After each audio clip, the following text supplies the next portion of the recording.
All right, well, welcome back to Exhaust Sports Auto. My name is Kevin, and we're going to be discussing the 2022 Honda Civic today because, well, this car is all new now. And the Honda Civic, really Hondas in general, are truly some of the best driving normal cars that you can get without going up to like luxury trim, high dollar cars. Hondas, I've historically said this is definitely one of the best handling vehicles. And I did try the 2019 Civic Sport with the little CVT transmission and also a Civic Si of the same generation, the 10th gen, and I really love driving those vehicles. They definitely handled above its weight class. My only real gripes with those vehicles, and it's not even really a big deal considering that they're compact cars, but really the interiors was never really as nice as something like the Mazda 3, for instance. And the Mazda vehicles, especially the new ones, are really kind of refined vehicles, right? Still not really on the level of Honda in terms of driving ability, but they're such a nice package overall, right? With their interiors and refinement, things like that. Well, this new 2022 Civic might have closed the gap between something like a Mazda interior and these new generation Honda interiors. So let's go ahead and let's get started here. The first major change that we're going to be discussing is, of course, the exterior design. So many people actually despise the 10th generation Civics for the way that it looked. But me personally, I thought it was a decent looking vehicle. Now, granted, the Civic Type R was a little ridiculous, but the regular Civics were just fine in my eye. But this new one is certainly a more grown up, more mature design language. They say that the design language is Euro inspired, and I just don't think that's necessary. I think it should definitely be Japanese inspired because it's a Japanese company, but whatever. Despite what it's inspired upon, it definitely looks great still.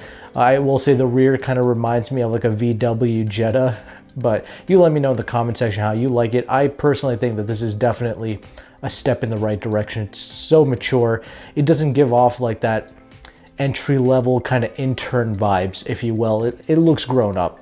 So along with the great new looks, there's also the hatchback version as well.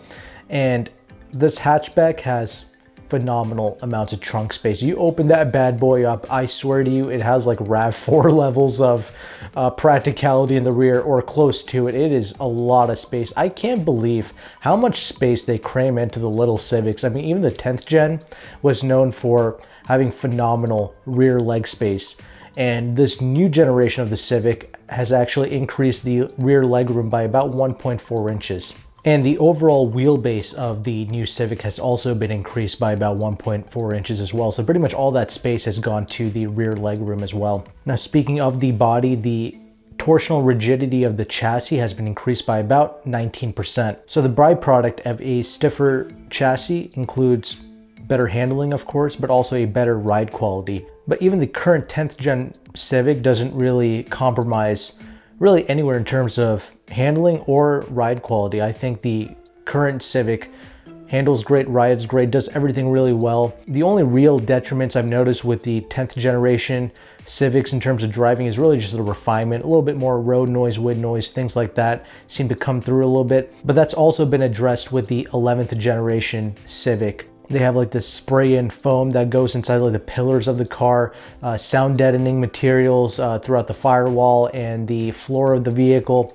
So little things like that to help quiet down the vehicle, right? And they're also going to be using new structural adhesives throughout the body of the vehicle. And this is for a couple of reasons. Obviously for the rigidity of the chassis, but another thing that they really worked on with these cars is the safety. So this is basically the safest Civic you can possibly get. This has actually been future-proofed for the new crash regulations that might be coming soon, but they didn't want to increase the weight of the vehicle too much either. So they use things like aluminum, high-strength steels, and these adhesives. It's like a combination of these things to help make the vehicle safer and make the chassis more rigid without increasing the weight too much. Now let's go ahead and let's transition over into the drivetrain options. So you have a choice between a naturally aspirated 2-liter 4-cylinder engine or a 1.5 liter turbocharged 4-cylinder engine. The 2-liter produces 158 horsepower and 138 pounds-feet of torque, but the turbocharged motor produces 180 horsepower and 177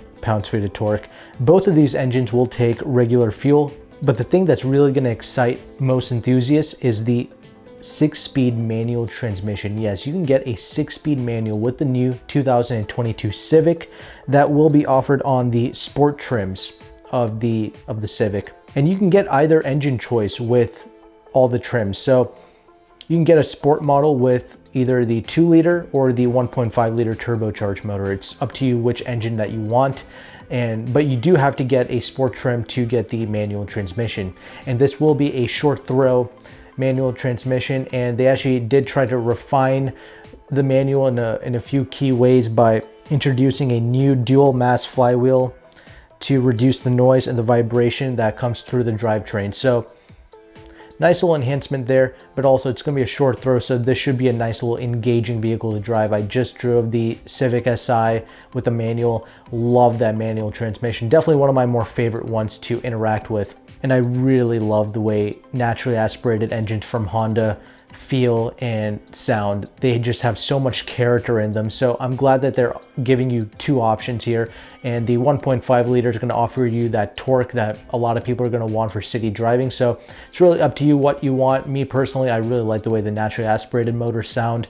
So that might be my pick, even though it seems a little underpowered on paper. It usually tends to do better in the real world. So I do like that. And also the automatic transmission will be a CVT. So they're going to continue using that CVT. I did drive the 2019 Civic with a CVT and I did like it. They did continue to make improvements here. They try to make the CVT a little bit sportier. They're going to give you paddle shifters, and upon braking, the CVT is programmed to downshift quicker and sooner. So nice enhancements with the CVT, and it's not really something yet that you should be deterred by.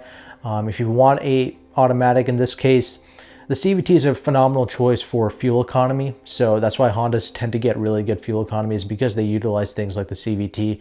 So it's programmed well. It shouldn't be something that you're afraid of, and they seem to be making more improvements here.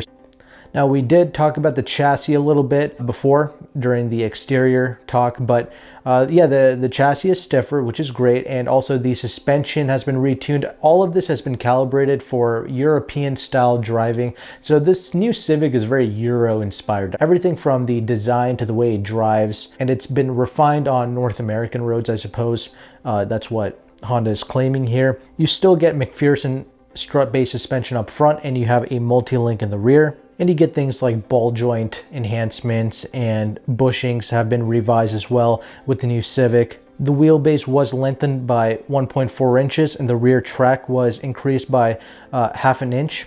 So with the longer wheelbase, you're going to be getting better stability and a smoother ride. So those are some excellent byproducts there. New rear lower control arm bushings are going to help promote better straight line stability, as well as reducing noise and vibration inside of the cabin.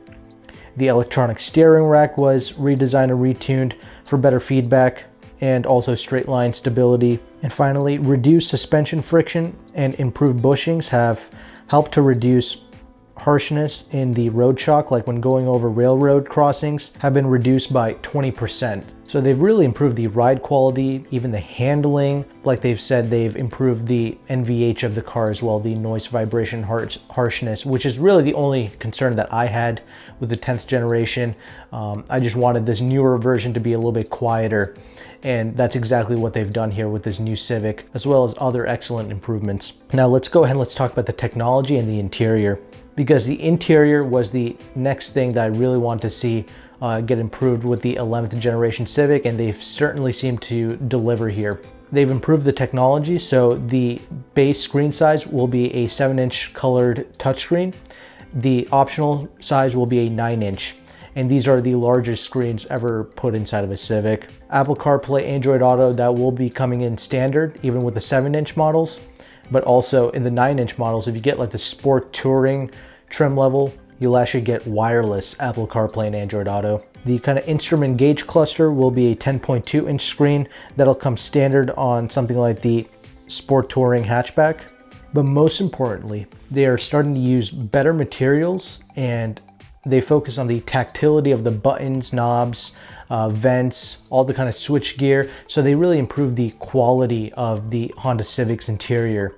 Now, the previous generation Honda interiors, they always felt solid. Like as they got older, they didn't really creak and rattle too much. It was always kind of like a solid build quality, similar to something like a Toyota, but it certainly didn't have the kind of quality aura in essence Mazda 3s now have, right? Like the Mazda 3 kind of has like that luxurious vibe to it, but now the Civic has kind of closed the gap there.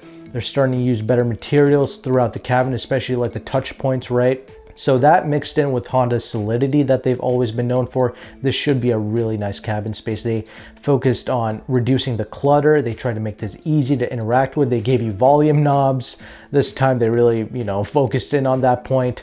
Also, the climate controls are totally separated from the screen. You have your own nice little displays going on there. So excellent things to see here. It was always a toss-up for me between the Mazda 3 and the 10th generation Civic, but now with all these changes, I'm pretty much Team Honda at this point.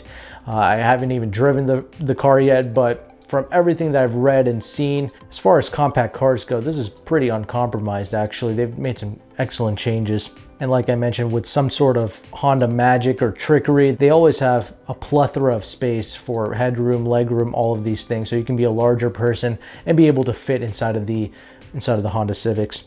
A Bose premium sound system will be on offer. So Bose and Honda, they kind of work together to help make an audio system that is perfect for the Civic interior. So similar to what Bose did with the Mazda 3s and the other Mazda vehicles. I like the way these Bose systems sound in the Mazda, so it should be similar here in the Civic.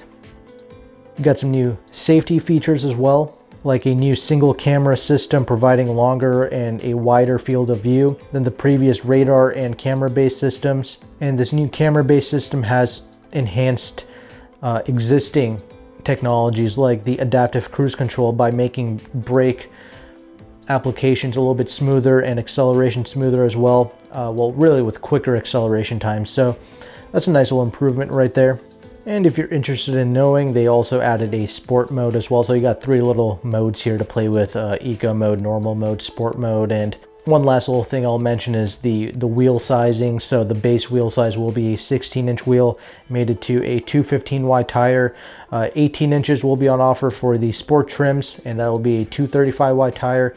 And you'll get a 17-inch wheel with the LXL trims, and that'll be a 215 wide tire as well. Overall, the new Civic definitely seems to be a promising vehicle. I told you all the little facts and the figures, and I would be curious to know, what are your thoughts on the new Civic? Is this going to be a vehicle that you're going to want to test drive and maybe even purchase pretty soon?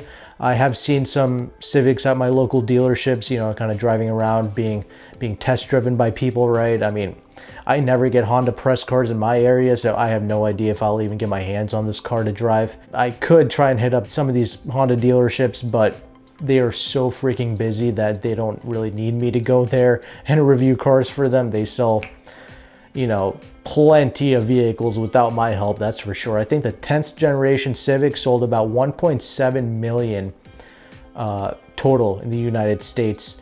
That's just crazy. So another thing, these new Civics will be made in Indiana, United States. So something to keep in mind there. Obviously, it's going to use domestic and globally sourced parts, but it's still going to be assembled here in the United States. So that's pretty cool. But yeah, I would be curious to know your thoughts about the new Civic. Seems to be a great vehicle. The 10th generation certainly was. But now it's got a better look to it now, a little bit more mature. So I really appreciate that. But thank you so much for watching this video. Take care and goodbye.